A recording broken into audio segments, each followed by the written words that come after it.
Amigos, hoy el programa ha estado atravesado por un concepto claro, ¿no? El de los objetos, la magia simpática quizá sería el término, objetos que las personas que conviven con ellos creen que poseen un ánima, ¿no? Algo diferente que no se queda en los límites precisamente de su corporeidad, sino que están conectados con otras cosas. Y así hemos viajado de las máscaras de Tartesos a esa muñeca china tremenda o a la historia del cráneo. Bien, pues por lógica, casi como si fuera un dossier, tenemos que poner un comentario sobre estos conceptos. Yo recuerdo, siendo bastante niño, una emisión nocturna, seguro que, bueno, me consta que muchos han vivido esto con Milenio 3, pero anterior, más allá, más atrás en el tiempo. Una emisión de medianoche de Antonio José Alés, el hombre que contaba los secretos y enigmas a su manera, tan profunda, ¿no? Tan ronca a veces de voz, y que fuimos luego de alguna manera, tiempo después, décadas después, sus sustitutos o continuadores con nuestras perspectivas. Pues una noche alguien llama a el programa Medianoche. Yo estoy con las sábanas, yo creo que era la época ya de Cadena Ibérica, quizá a mediados de los 80, y alguien pregunta: mire, en mi habitación, un hombre, ocurren cosas extrañas.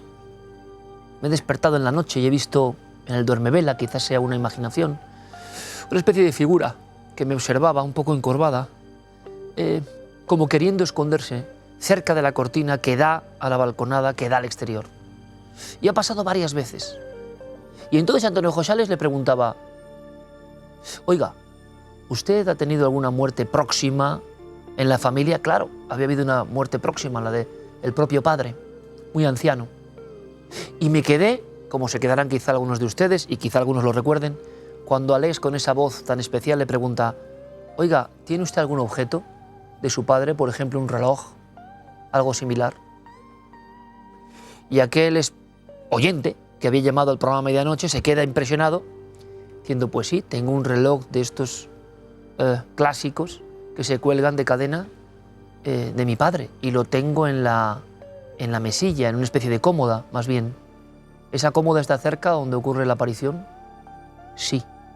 Y era un momento nocturno que tú decías: guau, ¿y por qué Alés cuenta esto? Y luego, para pavor de tantos, y dominando muy bien la escenografía auditiva, Alés decía que había que tener mucho cuidado. Él lo decía. No sé en qué se basaba, sinceramente, pero él lo decía. En esos objetos justo después, o en el proceso más bien de duelo.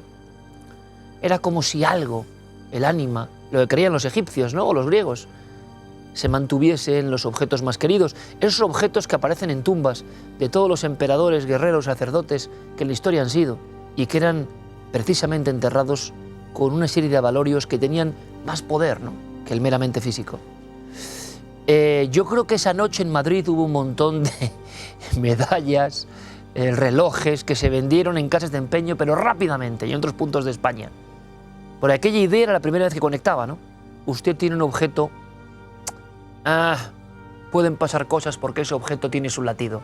Desde luego no es nada científicamente probable, ni mucho menos, y seguramente duerme más en el profundo inconsciente del ser humano. Pero ya hemos contado varias historias que en el fondo gravitan sobre esto.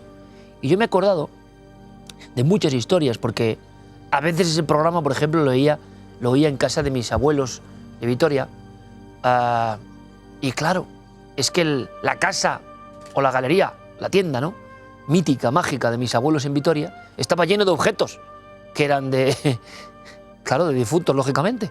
Si eran antigüedades, ¿no? Habían estado en sitios que uno no sabía exactamente cuál sería su raíz, qué habría pasado con ellos. Yo muchas veces, siendo crío, miraba, por ejemplo, a un Cristo que había ahí sentado, u otras cosas, y decía: ¿qué habrá visto esa misma figura? Estos ojos que habrán visto en generaciones que yo no puedo ni imaginar. Se imaginan yo con 8 o 9 años pensando 7. Y me impactaba mucho. Lo he contado más de una vez.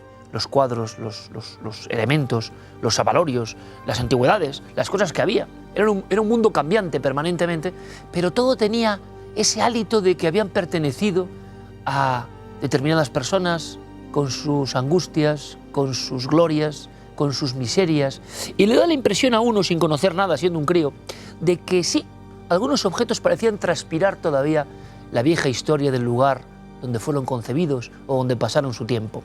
Y esto ha atravesado la historia de la literatura, del cine, de todas las emociones humanas.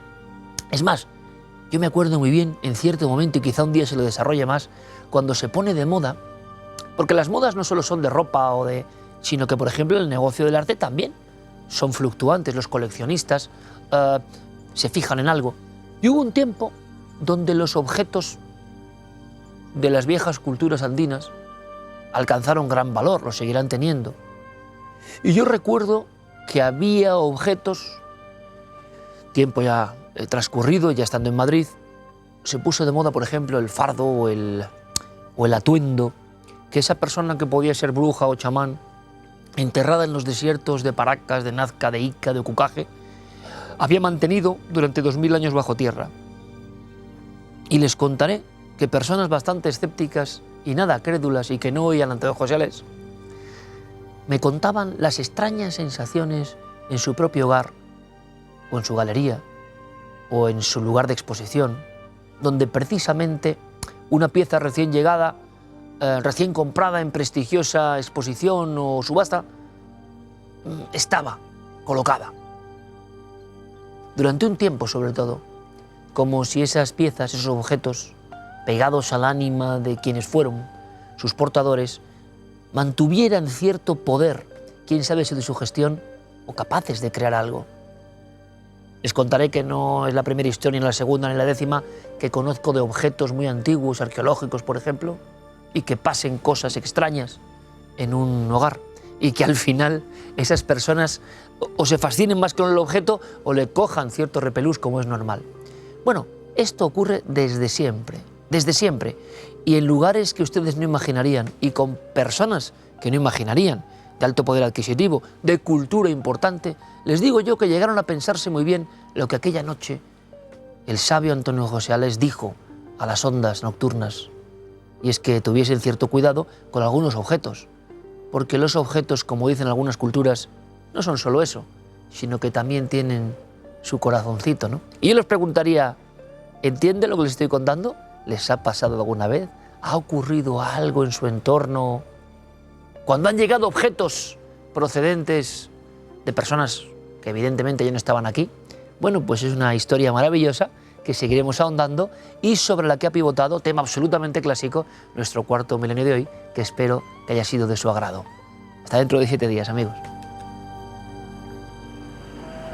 Todos los objetos que se tienen en las manos van captando las energías positivas o negativas de sus dueños, con toda su carga de dolor, de felicidad, de experiencia vital en suma. Yo ruego a los oyentes que no me tachen de fantástico hasta que hayan comprobado por sí mismos la realidad de este fenómeno. Oiga, si por curiosidad compran alguna de esas piezas, déjelas tal como están. No intenten inmiscuirse en un tiempo que no les corresponde, porque tal vez en verdad los relojes no maten, pero pueden marcarle.